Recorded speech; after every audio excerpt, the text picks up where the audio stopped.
The Apollo University, University of Leicester, 35 lakhs fees for 3-year BTech CSE UK. మీ విషయంలో ఇంకొక moment అనేది కూడా మన ప్రేక్షకులకు అందించింది ఏంటంటే అఖండ మూవీలో మీరు మనలో అంటే అక్కడ బాలకృష్ణ గారిని ఎలివేట్ చేసి ఆ డైలాగ్ ఒకటి ఉంటుంది అవును. సార్. దాని తర్వాత వచ్చే షాట్ ఒకటి ఉంటుంది సార్. లిటరలీ థియేటర్స్ అన్ని ఎరప్ట్ అయిపోయి ఆ కైండ్ ఆఫ్ మూమెంట్ అనమాట. మీరు ఆ వాయిస్తో మీరు చెప్పడం కానీ అమ్మా మేము పలికితే భూతాలే పలుకుతాయి. అదే యా ఎగ్జాక్ట్లీ సార్. నేను పలికితే భూతాలే పలుకుతాయి, ఆయన పలికితే భూతనాథుడే కదులుతాడు అంటారు. తర్వాత ఇంకొకటి కూడా ఉంటుంది సార్. అంటే మనోళ్ళలో ఉండేది ఇప్పుడు ఆ, మనిషి కాదు శివుడు అనేది అవునవును అవును, నాకు కరెక్ట్ రావట్లేదు. అరవై అయిపోయింది కదా, Yeah. 40 అయిపోయింది.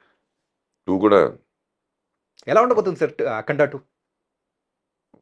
అంటే 1 కంటే ఎక్స్ట్రాడినరీగా ఉంటుంది 2. ఎందుకంటే బేసిక్లీ కాంతారా వస్తుంది, Yeah. మనకి తెలియకుండా చిన్న వైబ్రేషన్ వస్తున్నాయి. అఖండ 2 అనే ఒక వైబ్రేషన్ వస్తుంది. ఇవి ఏంటంటే ఆల్రెడీ 1లో అంత విషయం ఉండడం వల్ల ఆల్రెడీ చేసిన వాళ్ళు 2 చేస్తున్నారు, అదే చేసిన వాళ్ళు 2 చేస్తున్నారు కాబట్టి ఇంకెంత జాగ్రత్త. అది బోయపాటి గారు యా చెప్పాలా, చాలా జాగ్రత్త. అది వాళ్ళిద్దరు కాంబినేషన్, వాళ్ళన్న ఇదేను బోయపాటి గారిది. ఇంకా అసలు అది పొనకమే థియేటర్లో చూసుకోండి అంతే. ఈసారి దసరాకి మొత్తం బాగుంటాయి. అంటే 1980sలో ఆ టైంలో ఖైదీ సినిమా చూసేటప్పుడు మీకు వచ్చిన ఆ ఫీల్ ఇప్పుడు మళ్ళీ విశ్వాంబరావులో చిరంజీవి గారితో చేస్తున్నారు. ఎలా అనిపిస్తుంది సార్? అన్నయ్య అంటే అన్నయ్యతో నేను కెమెరా అసిస్టెంట్గా చేశాను. ఆజ్ కాకుండా రాజ్ అంతా నేను కెమెరా అసిస్టెంట్ అన్నయ్యతో. ఓకే. ఏ మూవీకి సార్? ఆజ్ కాకుండా రాజ్ అని మన Hindi. Gentleman Hindi, okay. Gentleman Hindi. Aaj కాకుండా Raj gang leader Hindi, sorry gang leader gang leader. Okay. NNCP డైరెక్షన్లో అంతేనా? అంతే. ఎన్ఎన్సిపి గారి డైరెక్షన్లో జరిగిందంటే తేజాబ్ చూశారు కదా, ఆయన డైరెక్షన్లో పిఎస్ ప్రకాష్ గారి కెమెరా, ఓకే. నేను ఆపరేట్గా చేశాను ఆ సినిమాలో. ఆ సినిమాకి ఇంకా అంతకు ముందు కూడా పరిచయాలు ఉన్నాయి ఇంట్లో మాకు, అన్నయ్య ఫ్యామిలీతో కానీ బాగా అలా అలా అలా అలా అలా అలా కొంచెం కొంచెం కొంచెం కొంచెం కొంచెం కొంచెం కొంచెం కొంచెం ఏమైపోయిందంటే మధ్యలో ఇండస్ట్రీలో వచ్చిందని డైరెక్టర్ అవ్వడం, ఇంకా అలా అలా కలిసి బాగా ఉండింది. కానీ నేను ఎప్పుడు అన్నయ్యతో, టు బి ఫ్రాంక్ విత్, అన్నయ్యతో నేను యాక్ట్ చేస్తాను, ఎందుకు నేను యాక్టర్కి చెప్పలేదు, ఎప్పుడైనా డైరెక్ట్ చేస్తానేమో అనే ఒక ఫీలింగ్ ఉండేది తప్ప యాక్టింగ్ అన్నది నేను నిజంగా ఊహించింది అన్నయ్యతో. అంటే అన్నయ్యతో చేస్తే చాలరా అన్ని ఆర్టిస్టులు ఒక 100 మంది దాకా నేను చూసుంటా నా లైఫ్లో. వేషం ఏదో నేను చెప్పేది చాలా మంది లైమ్ లైట్కి వచ్చిన ఆర్టిస్టులే, లైమ్ లైట్లో ఉన్నప్పుడే చెప్పిన మాటలు ఇవి. ఈ సినిమాలో ఒక్క వేషం పడితే వాళ్ళు ఉంటుందా చిన్నదైనా. అలాగూ సడన్గా నాకు మన వశిష్ఠ ఫోన్ చేసి ఇలాగూ గురుజీ వేషం ఇది, గురుజీని పిలుస్తున్నాను, వేషం ఇది అన్నాడు. ఏంటండి నాకు అప్పటికి ఆ హీరో చెప్పట్లే, ఎవరు మెగాస్టార్. ఫస్టే ఐ వాస్ థ్రిల్డ్ అనుకున్నా. కట్ చేస్తే అన్నయ్య ఎంట్రీ నా ఎంట్రీ ఒకేసారి లొకేషన్లో. ఇది షెడ్యూల్ కూడా బిగినింగే, సినిమా బిగినింగ్ మాతోనే స్టార్ట్ అయింది. ఓకే. వెళ్తే ఆ క్యారెక్టర్ అక్కడ చూస్తే మా ఇద్దరికే మొత్తం జరుగుతుంది work. I felt very happy. అన్నయ్య అయితే అల్టిమేట్ అండర్స్టాండింగ్ కానీ స్పాట్లో ఎక్కడ ఇంత ప్రెషర్ ఫీల్ అవ్వం. అన్నయ్య దగ్గర రజనీకాంత్ గారి దగ్గర కూడా అంతే, రజనీ సార్ దగ్గర కూడా ఇంత కూడా అసలు ఏంటో మనమే కొంచెం ఎక్కువ చేస్తున్న ఫీలింగ్ ఉంటుంది. ఎండ్ ఆఫ్ ది డే నాకు మనం కొంచెం ఎక్కువ చేసినట్టున్నాయి వాళ్ళ స్పాట్లో అని, ఎందుకంటే అలా ఉంటారు ఆయన. అన్నయ్య కూడా అంతే, వాళ్ళన్నయ్య కూడా అంతే. అసలు మాకు హరిహర వీరమలు కూడా పవన్ కళ్యాణ్ కూడా అంతే. కాకపోతే మొన్న చేసిన షెడ్యూల్లో పాపం ఆయనకి ఎక్కడ టైం ఉండేది. అక్కడ కూడా టు బీ ఫ్రాంక్ అండి, స్పాట్ ఆయన ఎంటర్ అయినంత వరకే మేము డెప్యూటీజంలో చూసాము ఆయన. అంటే ఆ హోదా కానీ ఇది కానీ ఎందుకు ఉంటుంది కదా, ఇట్స్ ప్రోటోకాల్. అంత పోలీసులు గీలీసులు జనం కార్స్ పిఎస్లు గీఎస్లు అందరూ వచ్చేవారు. ఇది బయట ఎందుకు మేము క్యానోన్ దగ్గర ఉంటాం కదా ఆర్టిస్టులు కదా, మిగతా అందరూ లోపల ఉంటారు షూటింగ్ స్పాట్లో, మేము క్యానోన్ దగ్గర ఉంటాం. వచ్చినప్పుడు మేము ఉంటాం, ఆయన వస్తున్నప్పుడు చూస్తాం కదా క్యారవన్ నుంచి.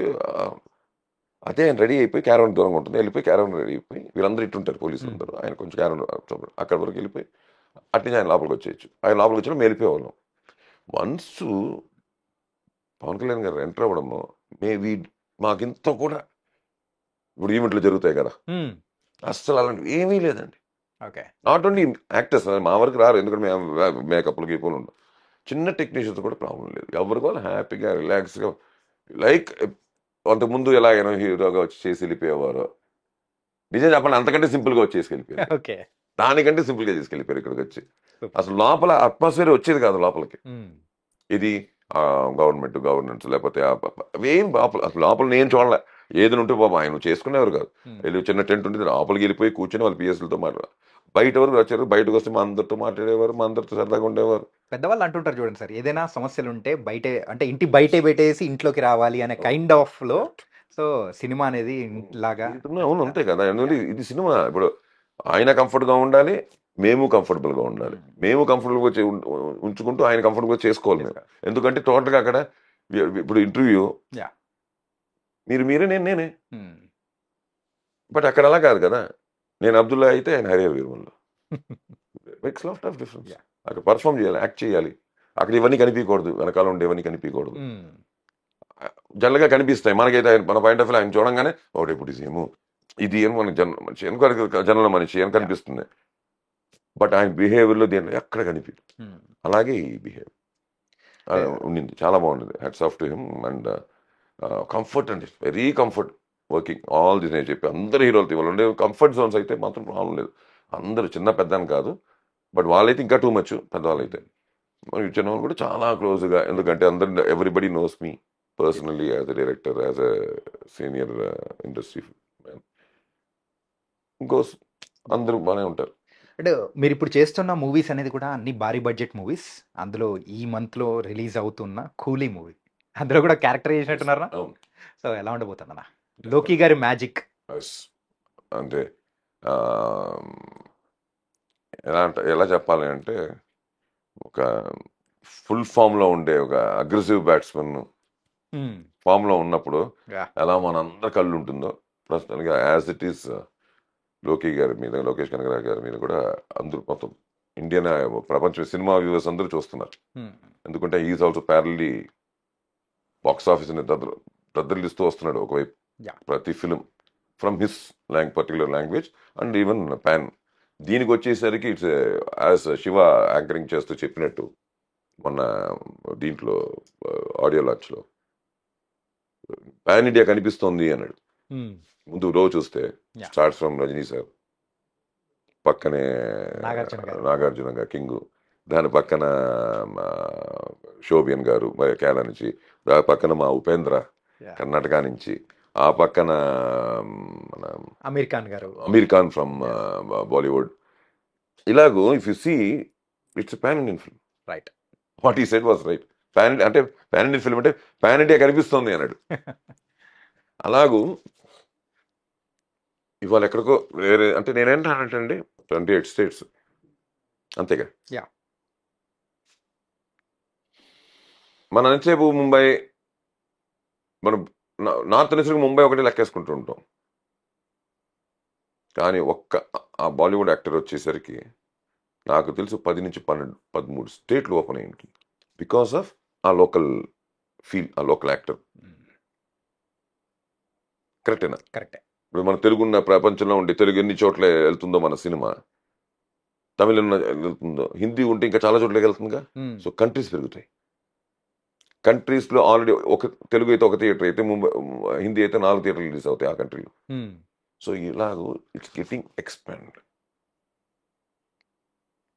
దానికి బేస్ ఎంత స్ట్రాంగ్గా పడాలి, ఎంత స్ట్రాంగ్గా ఉండాలి, అంత ఎక్స్పాండ్ అవుతున్నప్పుడు ఆ బేసే లోకేష్ కనగరాజు. ఓకే. ఎందుకంటే ఇంతమంది పెట్టుకోవడం వేరు, ఇంతమందిని వాళ్ళకి ఇంట్రెస్టింగ్గా చెప్పడం వేరు కదా. వాళ్ళ స్టేట్లో వాళ్ళ ఆర్టిస్టులు ఉన్నప్పుడు వాళ్ళ అక్కడ కూడా కన్విన్స్ చేయడం చాలా కష్టం.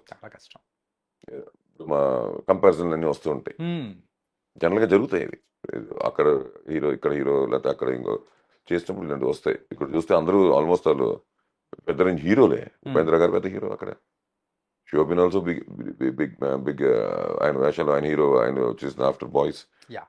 తర్వాత నాగార్జున గారు కానీ, కింగ్ నాగార్జున గారు అయితే, అన్నయ్య అయితే మాకు సూపర్ హిట్లు ఇస్తూనే ఉంటారు మనకి రెగ్యులర్గా. ఒక ప్లస్ ఆయనకి సంబంధం లేని ఒక యాక్టర్ చేశారు ఓకే. టోటల్గా. సో చూస్తారు మీరు, ఎలాగో ఆల్రెడీ చూపించడం మొదలెట్టారు వాళ్ళు టీజర్ ట్రైలర్లో. నెక్స్ట్ మీరు సినిమాలో చూస్తారు 2.5 గంటల సేపులో. అంటే ఏంటంటే మీ దగ్గర నుంచి అసలు మీరు చేసినది మీరు ఎలా అంటే విలన్ సైడా లేకపోతే రజనీకాంత్ గారి చెప్పకుండా side నేను చెప్తున్నాను కదా, చెప్పకూడదని. ఆ? నేను ఆ పాయింట్ కోసం వెయిట్ చేస్తున్నాను. అంత ఈజీ చెప్పేస్తా, చెప్పకూడదని ఇన్ని చెప్తున్నాను పాయింట్లు. కానీ బయట కూలీ గురించే చెప్తున్నాను, ఎక్కడ బాగా దాటలేదు నేను. కూలీ గురించి ఇంట్రెస్టింగ్ పాయింట్స్ అని చెప్తున్నా. యా అలాంటిది ఇట్ స్టార్ట్స్ ఫ్రమ్ లొకేషన్ అండి. అలాగే ఇంకా రజనీకాంత్ ఆయన అంతే. ఎందుకంటే నేను ఒక సిరీస్ ఆఫ్ ఎపిసోడ్స్ చెప్పాలి ఆయన గురించి చెప్పడం మొదలెడితే. ఒక ఇలాగా అరగంట 30 గంట గంట కాదు, ఓకే. వెబ్ సిరీస్ లాగా నాది. మీరు ఇంటర్వ్యూ రోజు పొద్దునే వచ్చి తీసుకుంటుంటే ఆయన గురించి చెప్పుకుంటూనే వెళ్ళచ్చు. అంత ఎక్స్పీరియన్స్. నాట్ ఓన్లీ మేము ఒక టీమ్గా ఉండేవాళ్ళం. వి గెయిన్డ్ జస్ట్ సీయింగ్ హిమ్. ఏమీ లేదు, ఆయన పిలిచి మాకు అడ్వైసులు చేయలేదు, మాకు పిలిచి ఆయన ఏమీ నేర్పిలేదు, ఏమీ లేదు. ఆయన వచ్చాడు, ఆయన వర్క్ చేసి ఆయన వెళ్ళాడు. దాంట్లోనే నేను యాజ్ అన్ యాక్టర్ ఒక 100 పాయింట్లు నేర్చుకున్నా. యాక్టర్గా మాత్రమే ఇలా ఒక నేను చేసిన తక్కువ వర్క్లు, ఆయనతో ఉండే స్క్రీన్ ప్లేస్ తక్కువే. అలాంటిది ఆయన దగ్గర ఉన్నంత వరకు ఏదో ఒకటి నేర్పిస్తూనే ఉన్నాడు వితౌట్ టెలింగ్ అస్. నేర్చుకోండి అని చెప్పకుండా ఆయన చేస్తల్లోనే మాకు నేర్పించు. అర్థమైపోతుంది. నాకైతే నేర్పించినాయి, నాకైతే అర్థమైంది చాలా. ఒక యాక్టర్ ఎలా బిహేవ్, ఎలా ఉండాలి, అసలు ఏంటి. అలాగూ వీళ్ళంత కాంబినేషన్ చేశారంటే ఎవరెంతసేపు ఉన్నాం, ఎవరేం ఉన్నాం కాదు, ఉండడమే గ్రేటు. బయట నుంచి ఎంతమంది లోపల ఉండాలని ట్రై చేస్తున్నారు, అలాంటిది మేము లోపల నుండి బయట వాళ్ళు చూస్తున్నాం కాబట్టి అమ్మా. ఎందుకంటే క్రికెట్ కూడా ఉంది అది. 14లో ఉండడం గ్రేట్ కాదు, ప్లేయింగ్ 11లో ఉండడం గ్రేట్ అంటాను. టీంలో ఉంటే గ్రేట్ కాదు, ప్లేయింగ్ 11లో ఉంటేనే గ్రేట్. ఎందుకంటే అప్పుడే you will get a chance to prove your self. అయితే మీరు ప్లేయింగ్ 11లో ఉన్నారనమాట కూలీలో. ప్లేయింగ్ 11లో ఉన్నాం కదా, లేకపోతే మనకు ఫోటో కూడా రాకుండా ఉంటుంది కదా. సో సినిమాలో ఉన్నాను కన్ఫర్మ్, డౌట్ లేదు దాంట్లో. లక్కీగా ట్రైలర్లో అక్కడక్కడ 2 చోట్ల కనిపించాము కాబట్టి డౌట్ లేదు. కాకపోతే నేను చూశాను, నాకు ఆల్మోస్ట్ డబ్బింగ్ కూడా చెప్పాను. ప్లస్ నాకు లొకేషన్లో, ఎందుకంటే ఒకే లొకేషన్ చాలా వరకు జరుగుతుంటుంది మా బ్యాక్ డ్రాప్ అంతా. అందులో నేను లేకపోయినా స్పాట్లో ఉండేవాళ్ళం ఎక్కువ. ఎందుకంటే మార్నింగ్ ఓ సీన్, మధ్యాహ్నం ఈవినింగ్ ఓ సీన్, అంటే మధ్యలో సీన్ చేస్తుంటారు, మధ్యలో వెళ్తుంటాం వస్తుంటాం కాబట్టి మనకు కొంచెం తంతులు తెలుసు. రామాయణంలో ఉడత మర్చిపోతారు ఎవరైనా? అలాగూ కూలీలో ఒక క్లోజ్ పడిన ఆర్టిస్ట్ కూడా గుర్తుంటాడు. ఓకే. అది మాత్రం నేను కన్ఫర్మ్ చెప్పాను. స్క్రిప్ట్ కూడా అలాంటిది. ఆ క్లోజ్ వాడికి పడింది అంటే చాలా ఇంపార్టెంట్ అనమాట. ఒక క్లోజే ఉంటుంది సినిమాలో, కానీ ఆ క్లోజ్ చాలా ఇంపార్టెంట్ అనమాట. అలా లాక్ చేసి ఉంటారు స్క్రిప్ట్ వైజ్ లోకేష్ కనగరాజు గారు. టెరిఫిక్ ఆ విషయంలో మాత్రం. అలాగూ 2.5 hours అటెన్షన్లో కూర్చోబెట్టే సినిమా. సార్, మీ బ్రదర్స్ అందరిది కూడా వాయిస్ మాత్రం దట్ వాస్ ఎక్స్ట్రీమ్ ఎపిక్. ఇంకా ఇట్లాంటి పేర్లు చెప్పుకుంటూ పోతే పెద్దగా డిక్షనరీలో ఉన్న పేర్లన్నీ తయారు అంటే పెట్టచ్చేమో అన్నట్టుంటారు. సార్, ఈ డబ్బింగ్స్ అన్నీ చెప్తూ ఉంటారు కదా. రీసెంట్గా మీరు ముఫాసాకి చెప్పిన డబ్బింగ్ ఆ వీడియో కూడా చాలా బాగా అనిపించింది సార్. అది ఏంటంటే గూస్ బంప్స్ అంటారు చూసారా, అది వచ్చేటప్పుడు చెప్పేటప్పుడు ఆ డిఫరెన్స్ అనేది కూడా మీరు చెప్తూ చెప్పారు చూసారా. Nice sir. మీరు ఆ డిఫికల్టీ ఏమైనా ఫేస్ చేశారా యానిమేషన్కి చెప్పేటప్పుడు అండ్ దీనికి నార్మల్ మూవీస్కి చెప్పేటప్పుడు? క్యారెక్టర్ చెప్పడం చాలా ఈజీ అండి. క్యారెక్టర్ చెప్పడం చాలా ఈజీ.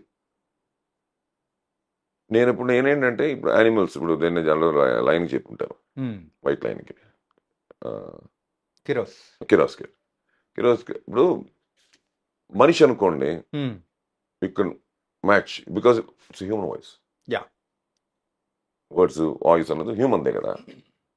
అది ఫనీగా ఉండకూడదు నా పాయింట్ ఆఫ్ వ్యూలో. లైక్ ఏంటి, పిల్లలు ఆడుకుంటుంటారు డైలాగులు చెప్పుకుంటూ, అలా ఉండకూడదు.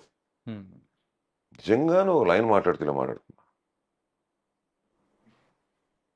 లైన్లా మాట్లాడాలి. లైన్ గర్జిస్తున్నావు, ఇక్కడ కనిపించేదంతా నాదే, దట్స్ ది వే, ఇక్కడ కనిపించేదంతా నాదే. నేను అలా చెప్పలే, మీరు ఇంటర్వ్యూ కూడా అది, అదే సారీ బయటలో కూడా అదే చెప్పుంటాను. లైన్లా చెప్పాలి. ఇట్స్ రెగ్యులర్గా చెప్తే ఎక్కదు, ఉంటుంది. ఇప్పుడు ఈ యానిమేషన్ ఫిల్మ్స్ ఉంటాయి, అవి కూడా ఈజీ చెప్పాడు. యానిమేటెడ్ వీళ్ళు లైవ్, ఇప్పుడు సీజీలో లైవ్ లైన్ చేశారు వీళ్ళు. ఓకే. వీళ్ళు ఏదో కార్టూన్ లైన్ చేయలేదు కదా. కార్టూన్ లైన్ చేస్తే మనం మామూలు రెగ్యులర్ ఎలా చెప్పినా ఎక్కేస్తుంది. లైన్ మన టీవీలో వస్తుంటాయి చిన్నపిల్లలు, నేషన్ జాగ్రఫిక్ అతావు అయితే వస్తుంటాయి, అలా చెప్పేచ్చు. నేను వస్తాను, మీ అందరూ ఆ చెట్టు కింద రండి అనసింహని చెప్పింది అంటారు, అలా చెప్పేచ్చు. ఇక్కడ అలా కాదు కదా. They are showing the original lion ని వాళ్ళు ఒరిజినల్ క్యాప్చర్ చేసి దాన్ని సీజీ చేసి దాన్ని మళ్ళీ అది మాట్లాడినట్టు దానికి లిప్ మూమెంట్ లాగి అన్ని చేసి కూర్చోబెట్టినప్పుడు నేను కనిపించేదంతా నా రాజ్యమే, నేనే దీనికి రాజుని అంటే ఎక్కదు. నా ఫీలింగ్ అదే. ఓకే. చిన్న అది అంటుంది కదా, దాంట్లో మధ్యలో ఎలా చెప్పాలి నా ఫీలింగ్. ఇక్కడ కనిపించేదంతా నా రాజ్యమే, అలా. అప్పుడు ఏంటంటే ఏమో లైన్ మాట్లాడిందేమో అనుకోవాలనే ఆడియన్స్, అంత ఇంకేం లేదు. Okay. So it's like that అండి, అంతే. ఇప్పుడు వాయిస్ ఎందుకు ఉంటుందో చాలా మందికి ఉంటుంది వాయిస్, కాకపోతే మ్యాచింగ్ ది పర్ఫార్మెన్స్. డబ్బింగ్ ఆర్టిస్ట్గా ఏంటంటే మేము చేసేది, మేము డబ్బింగ్ ఆర్టిస్ట్ అని చెప్పి మాకు వాయిస్ ఉంది కాదని త్రో చేసాము. చేసేస్తే బాగుండదు, ఎందుకంటే వాయిస్ సపరేట్గాను అది సపరేట్గాను ఉంటుంది. అదే ఇన్వాల్వ్ అయ్యి ఆర్టిస్ట్ మన దగ్గర మన వాయిస్ అంటే యాక్టర్ దగ్గరగా ఉండి మన వాయిస్ వద్దనే కదా మనం పెట్టారు, మన వాయిస్ ఓపెన్ చేయడం. ఓకే. It's like that. అంటే మన వాయిస్ని కొంచెం ఆ క్యారెక్టర్ మిస్ అవ్వకూడదు, ఆ క్యారెక్టర్ ఎక్స్ప్రెషన్ మిస్ అవ్వకుండా మన వాయిస్ని కూర్చోపెట్టేస్తే definitely we have done a good job అండి. అట్టే ఉంటుంది అది ఎవరైనా.